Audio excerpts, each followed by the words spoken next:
Assalamualaikum warahmatullahi wabarakatuh. Kali ini kita akan mempelajari mengenai jurnal penyesuaian. Definisinya sendiri merupakan ayat jurnal yang dibuat pada akhir periode akuntansi untuk menyesuaikan saldo akun agar mencerminkan kondisi keuangannya yang pas, yang sebenarnya belum dilaporin di laporan keuangannya sebelumnya. Tujuannya tersendiri ialah yang pertama, menyesuaikan saldo akun.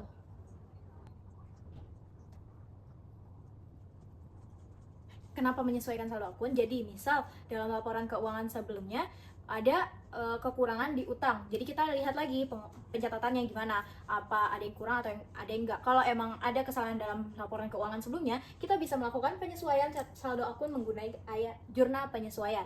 Yang kedua adalah memastikan prinsip pengakuan pendapatan dan beban terpenuhi, yaitu matching principle.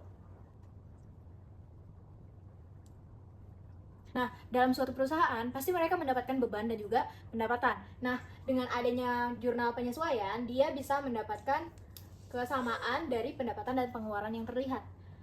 Dan yang terakhir adalah mempersiapkan laporan keuangan yang baru. Nah, di sini berarti karena setelah adanya jurnal penyesuaian, dari yang sebelumnya belum ada matching principle ini, akhirnya kita buat ulang nih untuk mendapatkan laporan keuangan yang stabil, yang benar. Selanjutnya kita akan perhatikan rekening yang biasanya memerlukan jurnal penyesuaian. Rekening yang biasanya memerlukan jurnal penyesuaian ada 6. Yang pertama, perlengkapan.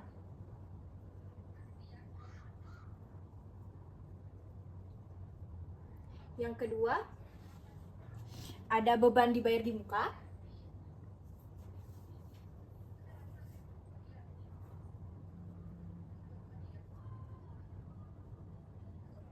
Yang ketiga, ada pendapatan diterima di muka.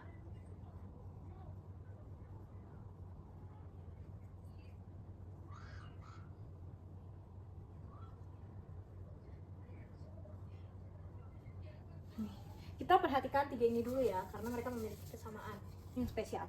Yang pertama, di perlengkapan. Perlengkapan ini terbagi 2. Ada yang pertama ada neraca, dan yang kedua ada laba atau rugi. Alias bisa kita singkat menjadi L garis miring R, seperti ini. Di beban dibayar di muka juga ada 2. Yang pertama neraca, yang kedua LR. Yang ketiga juga ada neraca ataupun RL.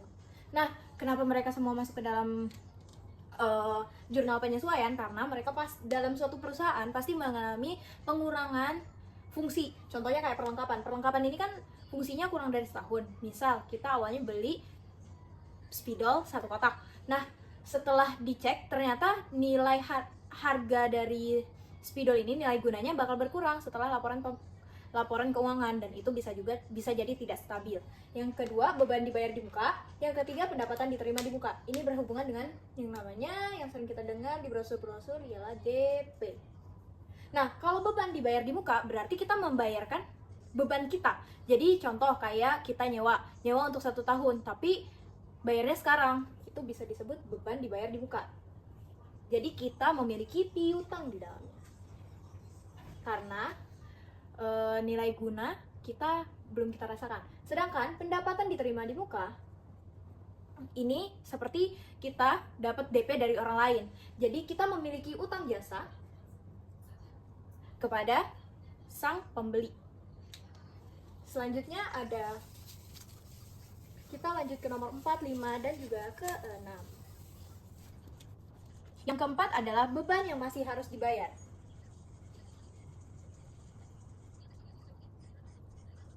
Yang kelima ada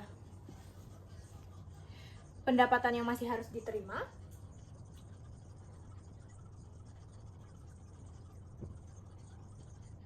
Yang keenam ada penyusutan aktiva tetap. Penyusutan aktiva tetap. Nah, di antara ketiga ini, mereka semua sama-sama hanya menggunakan neraca. Jadi neraca ya guys. Jadi mereka hanya menggunakan nilai yang terpakai. Dia hanya mencari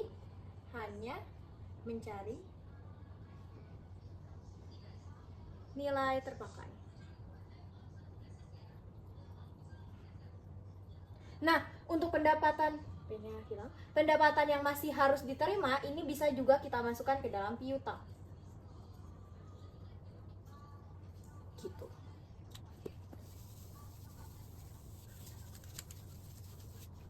Oke, selanjutnya kita bakal fokus ke dalam rekeningnya satu-satu dan juga contohnya ya.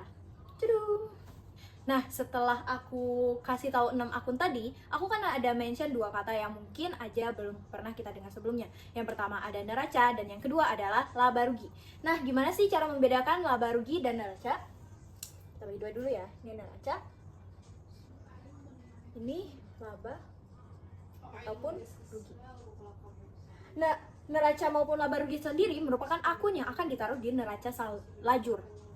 Oke, ini untuk mengetahui mereka berdua untuk mengetahui apakah dalam suatu perusahaan kita itu mendapatkan rugi ataupun untung gitu. Nah, di neraca ini dia bisa pakai 6 akun. Sedangkan kalau laba rugi hanya memiliki 3 akun yang bisa digunakan. Kalau neraca itu dia semua kata kunci.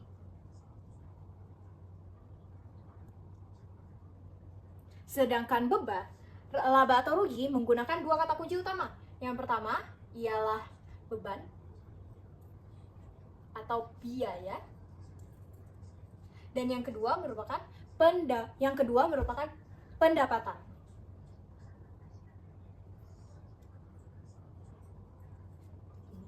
Nah, kalau di sini kan semua kata kunci. Di sini tuh kata kuncinya hanya ada 2. Jadi, kalau kamu mengerjakan jurnal penyesuaian, kamu hanya perlu memperhatikan ini. Kalau untuk 3 akun pertama, 3 akun pertama yang saya sebutkan tadi, perlengkapan, beban dibayar di muka, dan pendapatan yang diterima di muka. Ini kata kuncinya. Kalau mereka menggunakan 2 kata kunci ini, berarti sudah fix dia akan pakai laba rugi. Terus ini kan yang pertama, ini yang pertama, ini yang kedua, dan yang ketiga nih, yang paling penting. Kalau neraca itu mencari nilai terpakai. Neraca mencari nilai terpakai suatu barang.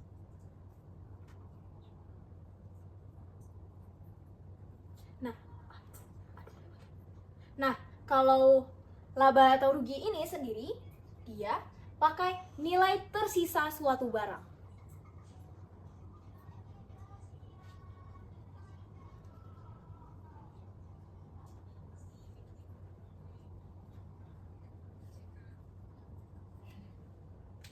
Begini ya guys. Jadi yang bisa saya simpulkan di sini berarti kalau neraca itu memiliki 6 akun. Jadi semua akun di jurnal penyesuaian bisa menggunakan neraca. Sedangkan untuk laba atau rugi hanya memiliki 3 akun. Yang pertama ada perlengkapan, yang kedua beban dibayar di muka, dan yang ketiga ada pendapatan diterima di muka. Selanjutnya untuk kata kuncinya, khusus untuk laba rugi, dia memiliki 2 kata kunci yang utama. Yang pertama beban atau biaya, dan yang kedua pendapatan. Sedangkan neraca tidak memiliki kata kunci khusus. Jadi misal dalam soal ada perlengkapan. Contohnya kayak pada neraca saldo terpakai beban perlengkapan senilai 500.000. Setelah dihitung nilai terpakainya ada 100.000. Jadi di sini yang saya sebutkan tadi ada kata beban. Karena hal itu, jadi kita masukin ke dalam laba rugi. Dan yang ketiga ada neraca mencari nilai terpakai suatu benda. Nah, kalau neraca sendiri, kita harus ngelihat nilai terpakainya suatu benda. Jadi misal, pada neraca saldo, perlengkapan ada senilai 300.000. Terus, tersisa 200.000. Berapa? Dalam ayat jurnal penyesuaiannya, ya jawabannya nilai terpakai 300.000 dikurang 200.000. Sama aja kayak yang laba rugi. Kalau laba rugi nyarinya tersisa ya guys, kalau neraca nyarinya yang terpakai. Oke, kita hapus lagi. Kita akan lihat contoh soal yang masih simpel ya.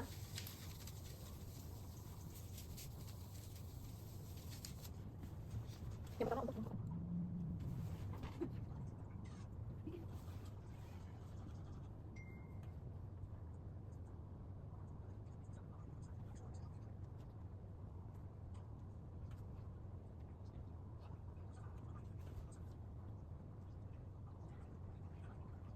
Nih.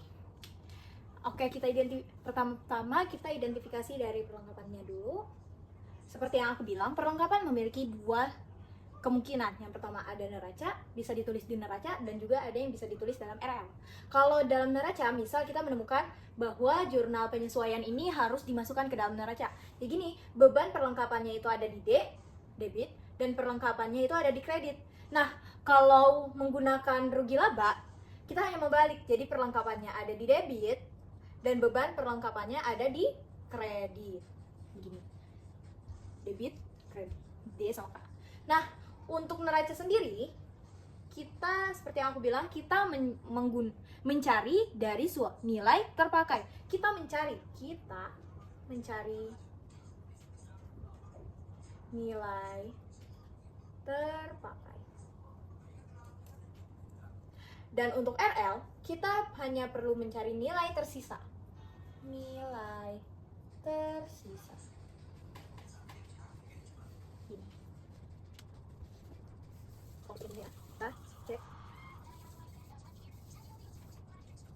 Kita bikin contoh. Aku akan bikin contoh soalnya dan kamu bisa menjawab pertanyaan yang aku tanyakan. Oke. Tada. Ayo coba jawab pertanyaan di sini. Gimana cara bikin AJP-nya?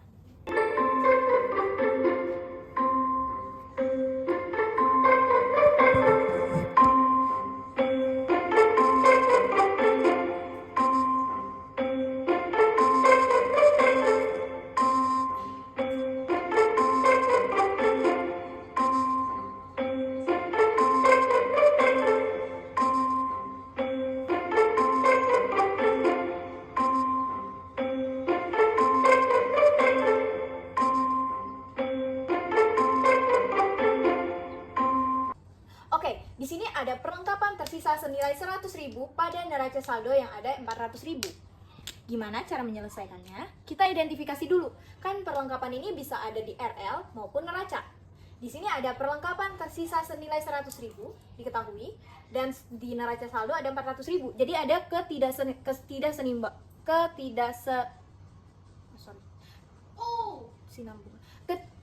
Jadi di sini di antara dua ini adanya ketidaksenambungan antara uang yang ada di real life kita dengan yang ada di neraca saldo. Kalau di sini apakah ada kata yang memberikan hint untuk dijadikannya RL? Oke, jawabannya ialah tidak ada. Tidak ada beban maupun pendapatan. Jadi di sini bisa ditulis menggunakan neraca. Nah, neraca ini kan kita perlu beban perlengkapan dan perlengkapan sendiri. Tapi di sini hanya ada nilai tersisanya. Gimana caranya? Ya udah, berarti dari neraca saldo ada 400.000 dan di uang sekarang real ada 100.000. Kita hanya perlu mengurangi nilai ini. Karena sejatinya neraca saldo merupakan uang yang terpakai dari kegiatan jual beli. Jadi dari kegiatan perlengkapan ini, uang yang terpakai ini ada berapa sih? Dari 400.000 ke 100.000 itu ada jarak berapa sih? Jadi ini nih nilai di neraca saldonya sendiri. Selanjutnya, di sini kita bakal buat jurnal penyesuaiannya. Karena kita udah tahu nilai dari yang mau kita masukin ada 300.000 dan kita harus menggunakan neraca, berarti gini, beban perlengkapan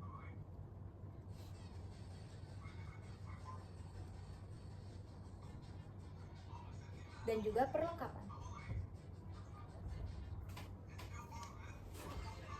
senilai 300.000.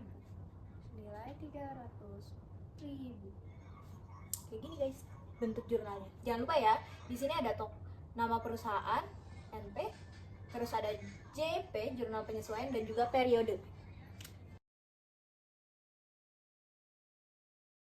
Nah, kalau untuk soal rugi labanya gimana? Aku bikinin ya, bentar. Ini soal kedua, misalnya.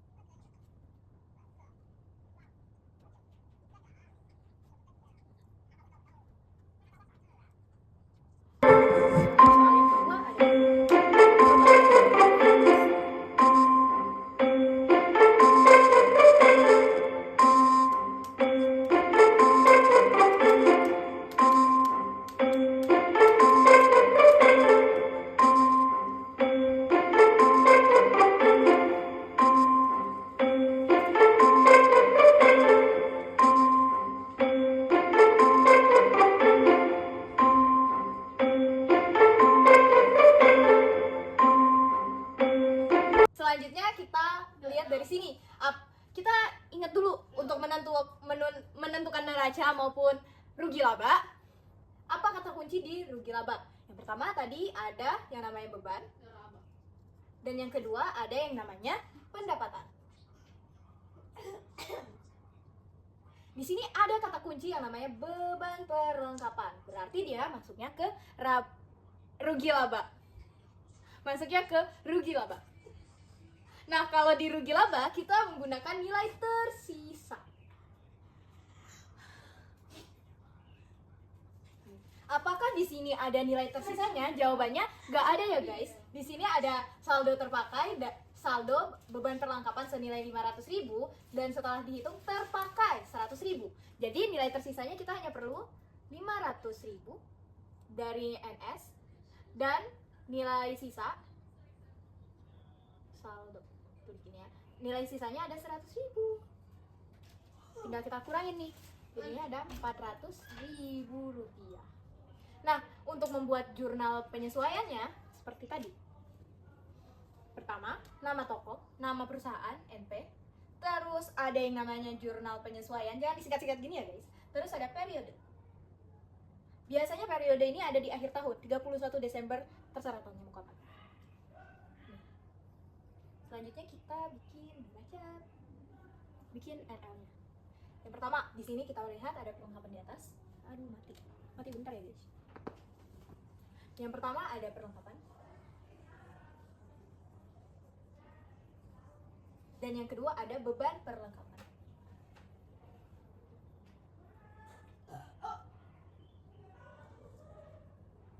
Perlengkapannya senilai berapa? Nih nilainya. Ada 400.000 rupiah. Dan beban perlengkapannya ada 400.000 juga. Gini deh.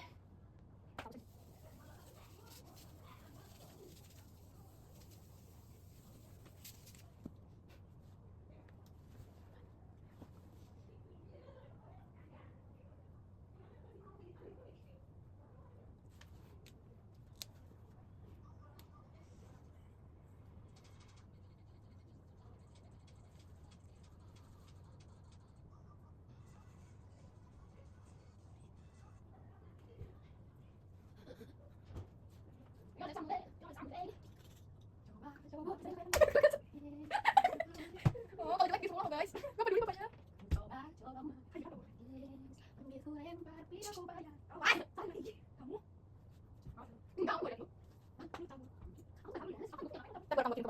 Oke, selanjutnya ada soal yang ini. Coba kalian kerjakan dulu ya.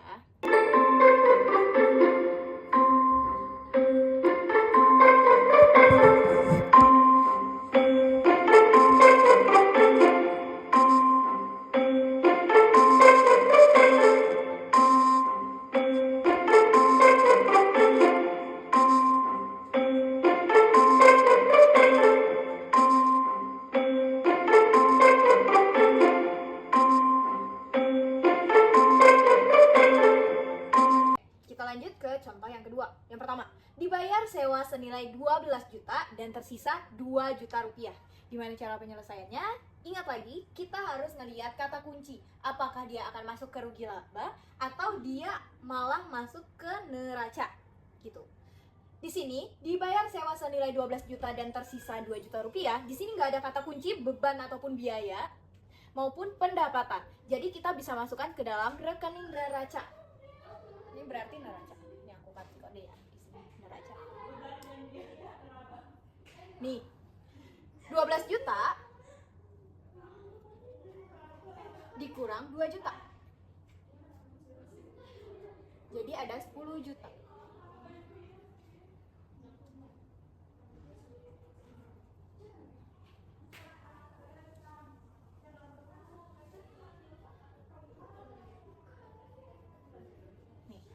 Kita bikin. Nah, lihat kalau di neraca kita menggunakan beban dulu dan kedua baru dibayar di muka. Di sini ada sewa, berarti tulisannya beban sewa. Aku ganti spidol dulu ya. Beban sewa. Dan juga yang kedua ada bla bla bla dibayar di muka, karena di sini aku ulangi lagi ini adalah sewa, jadi kita tulis sewa dibayar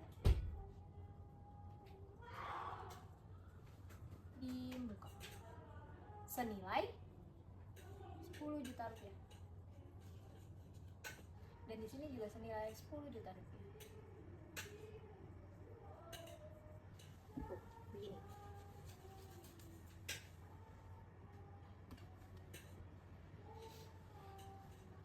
Oke, kita lanjut ke soal keempat.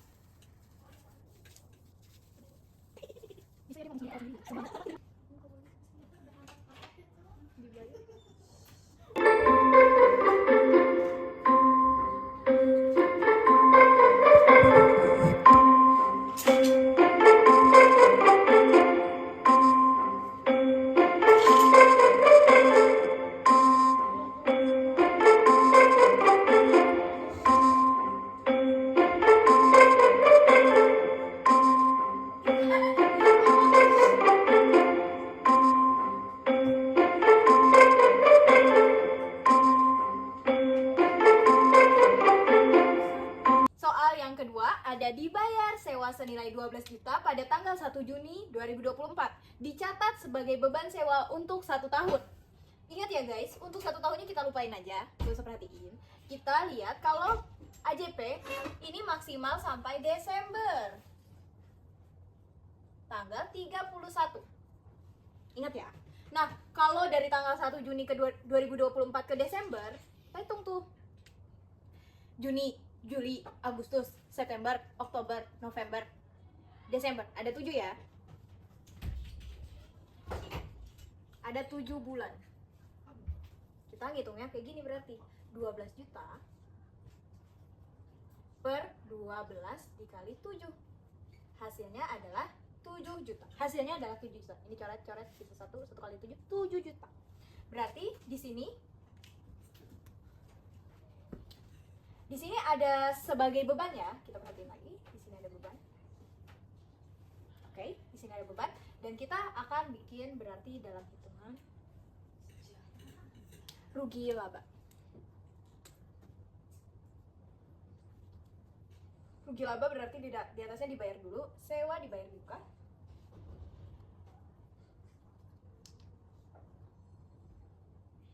Senilai 7 juta.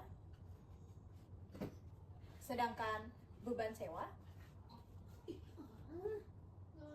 senilai 7 juta. Harusnya ini lebih menjorok ke kanan, tapi di sini kan udah kekecilan gitu, jadi kita nggak bisa lebih menjorok ke kanan ya guys. Ini berarti pakai yang RL. Oke. Masih dapat ya semangat.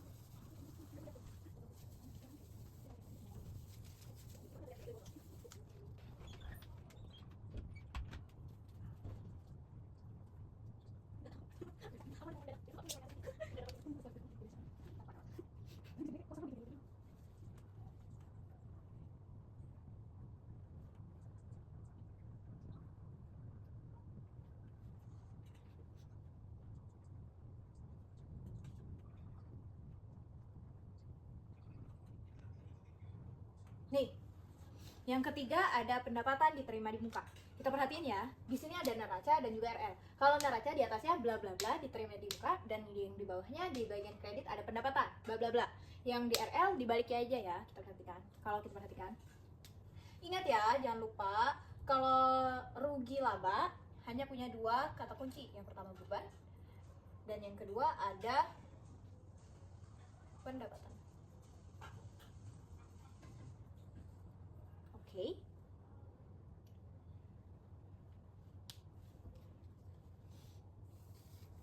Udah jelek banget ya guys. Ini contoh soalnya nih.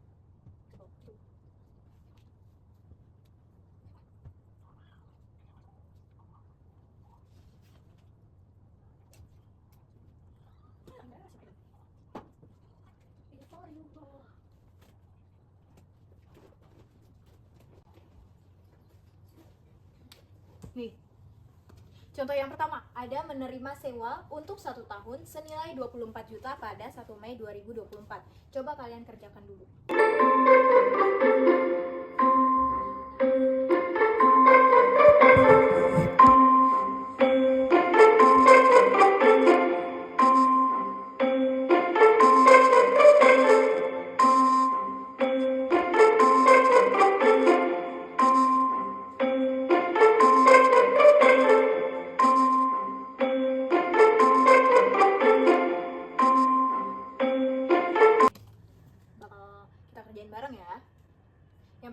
menerima sewa untuk 1 tahun senilai 24 juta pada 1 Mei 2024. Ingat, kayak yang sebelumnya.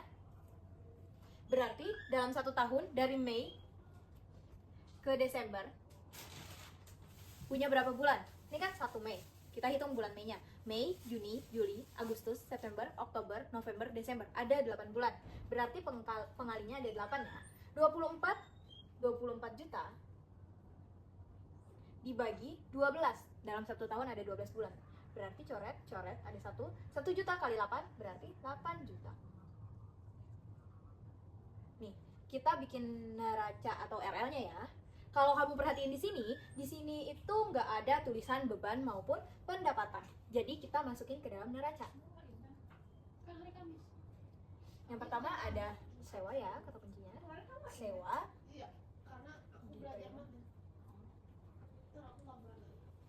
Dibuka. Senilai 8 juta. Ini buat debit. Kreditnya itu adalah pendapatan sewa.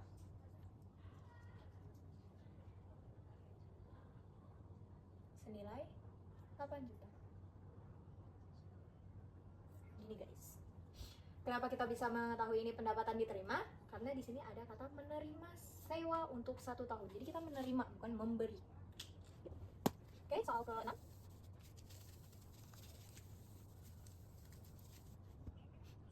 Untuk yang RL.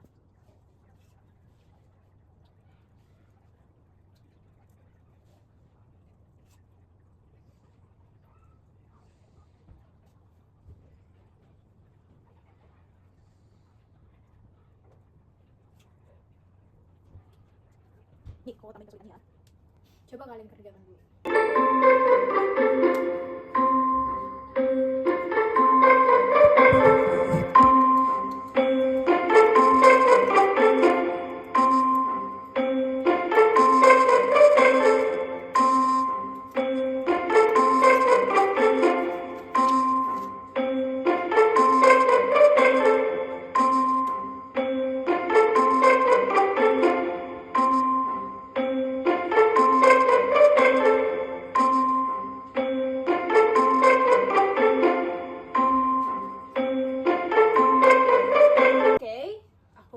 Sekarang yang pertama ada kata kunci pendapatan, berarti kita masukin ke dalam RL. Ini berarti RL, dan ini senilai 24 juta. Kita tulis dulu 24 juta yang diterima pada 1 Maret. Kita hitung nih, kalau 1 Maret kan awal bulan, jadi untuk bulan Maretnya dihitung sampai Desember ya. Nggak peduli untuk 2 tahun, 3 tahun, 5 tahun setelahnya, tapi maksimal di pencatatan sampai tanggal 31 Desember. Maret, April, Mei, Juni, Juli, Agustus, September, Oktober, November, dan Desember. Ada 10 ya. Berarti di sini 24 juta per 2 tahun ada 24 bulan. Dikali, nah kita itu nggak usah ngitung langsung 10-nya. 10 ini harus dikurang sama 24. Minus 14. Nah kita genapin aja ya, kita hitung nilai real aja. Jadi 14. Jadi 24 juta per 24 dikali 14 juta. Hasilnya adalah dikali 14, hasilnya ialah, bentar ya, hasilnya adalah 14 juta. Nilai ini harus kita ingat karena akan fokus. Nah, untuk di AJP-nya sendiri kita bisa tulis begini, karena RL berarti pendapatan sewa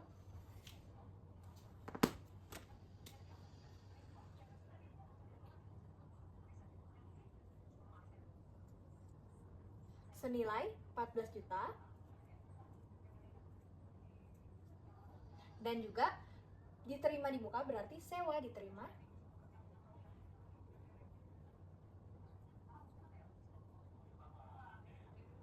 senilai 14 juta. Gini guys bentukannya. Nah, untuk akun pertama yang perlengkapan, terus yang kedua beban dibayar di muka, dan pendapatan diterima di muka, itu kan menggunakan neraca maupun RL. Nah, khusus materi akun-akun selanjutnya kita hanya menggunakan neraca guys. Aku tahu dia bisa.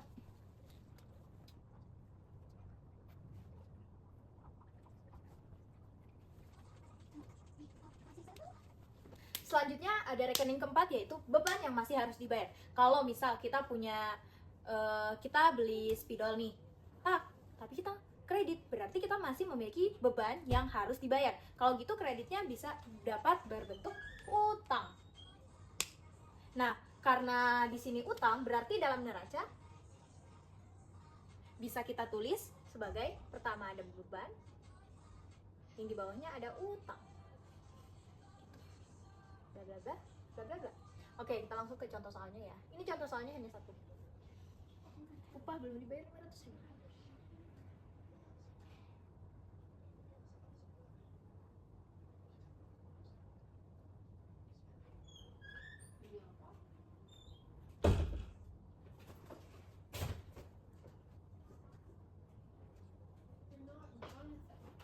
Nih, upah 3 orang pekerja belum dibayar senilai 500.000 per orangnya ya. Ini ada each. Jadi 500.000. Oke, sorry. 500.000 dikali 3, kalikan hasilnya adalah 1.500.000. Kita masukkan ke dalam neracanya, ke dalam AJP-nya. Berarti AJP sama dengan beban upah dan juga utang upah senilai 1.500.000.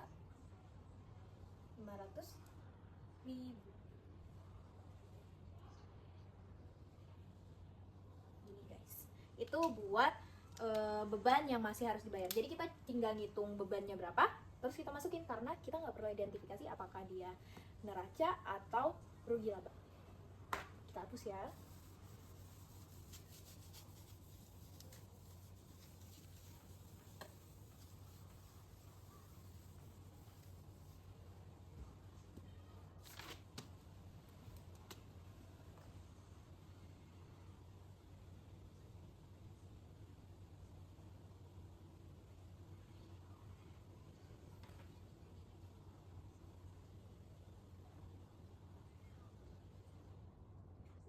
Yang ke saldo kelima ada pendapatan yang masih harus diterima. Berarti kita udah ngerjain suatu pekerjaan dan kita harusnya dapat pendapatan itu, tapi klien kita atau konsumen kita belum ngebayar kita. Berarti kita punya yang namanya piutang. Oke. Di sini kita hanya perlu neraca. Tunggu azan dulu gitu.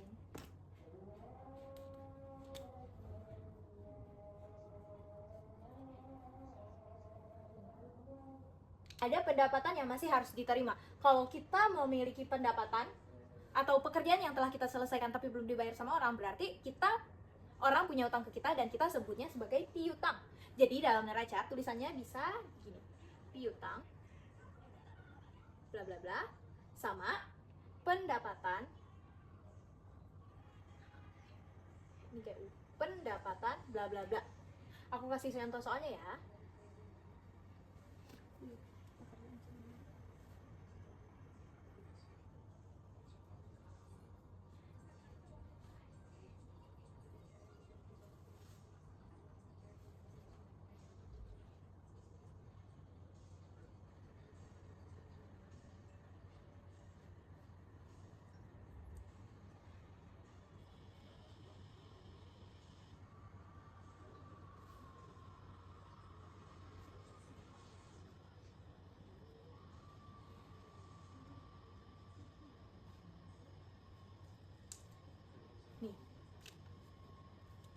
Contohnya kayak ini.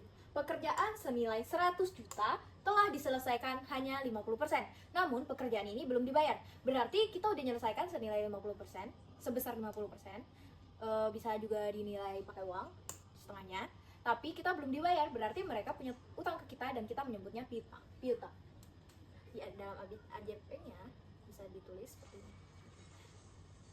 Piutang pekerjaan dan pekerjaan.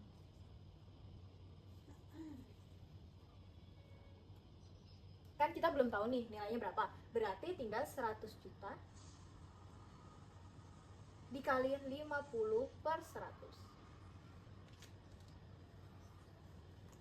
kita bisa coret-coret kosong, ini kosong, hilang 2, 100 kali ini, kan ini adanya 1, 2, 3, 4, 5, 6, 10 juta, 1 juta dikali 50, berarti uangnya kita ada 50 juta. Begini ya, berarti di sini bisa kita tulis 50 juta, dan di sini juga bisa kita tulis 50 juta.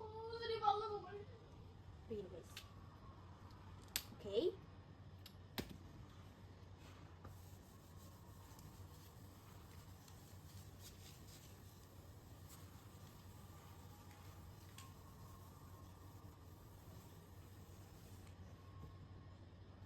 Dan yang terakhir adalah penyusutan aktiva tetap. Ini juga hanya menggunakan neraca ya guys. Mati.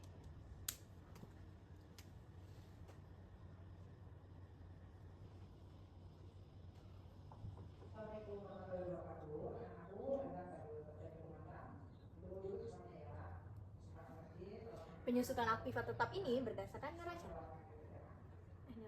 Neraca. Yang pertama ada yang namanya beban penyusutan,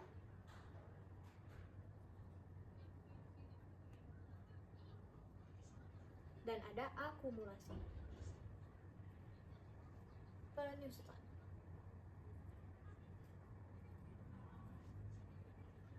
Bla bla bla bla bla bla.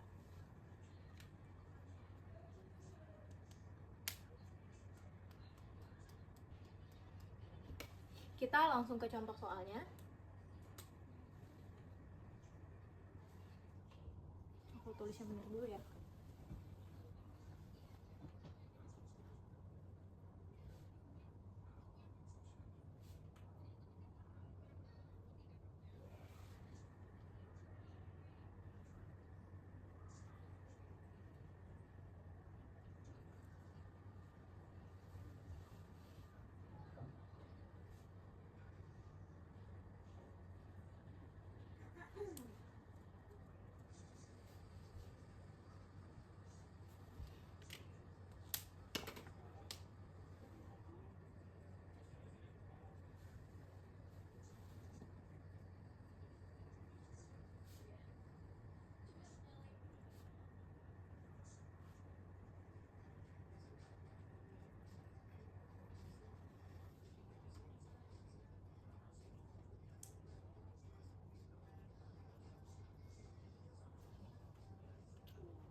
Coba kalian pikirkan secara logika dulu, terus coba kalian selesaikan terlebih dahulu ya.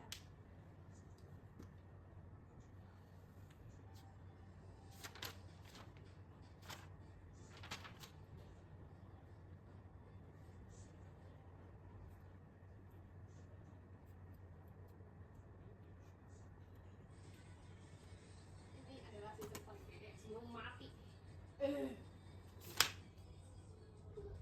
Oke, kita kerjakan dulu ya. Nih, rumusnya ada harga perolehan dikurang nilai penyusutan dibagi umur ekonomis.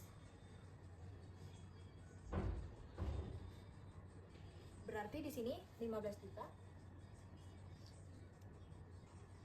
dibagi dikurang 5 juta dibagi 10 tahun. Totalnya 5, 10 juta dibagi 10. Hasilnya adalah 1 juta rupiah. Ini nilainya ya, cara penyelesaiannya. Terus kita masukkan ke dalam beban penyusutannya. Sini aja ya, biar cepet-cepetin. Beban penyusutan apa ini? Kendaraan. Kita tulis beban penyusutan kendaraan. Kendaraan senilai 1 juta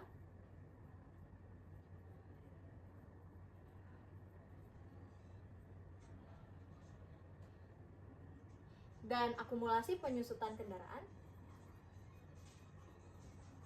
senilai 1 juta rupiah. Oke, gitu aja dari aku. Wassalamualaikum.